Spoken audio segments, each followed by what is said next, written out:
നിലവിൽ 14 ജില്ലകളാണ് ഉള്ളത്. അടുത്ത ഒരു ജില്ല കൂടി വരാൻ പോകുന്നു എന്ന് പറഞ്ഞാൽ നിങ്ങൾ വിശ്വസിക്കുമോ?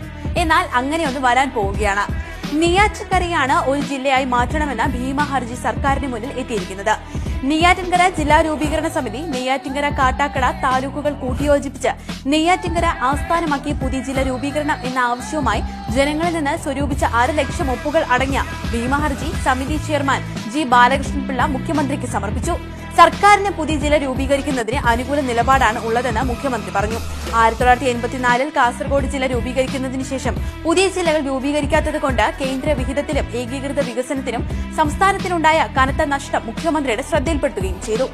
തമിഴ്നാടും കർണാടകയും ആന്ധ്രാപ്രദേശും തെലങ്കാനയും ഈ കാലഘട്ടത്തിൽ ജില്ലകളുടെ എണ്ണം വർദ്ധിച്ച് വലിയ നേട്ടമാണ് ഉണ്ടാക്കിയത്.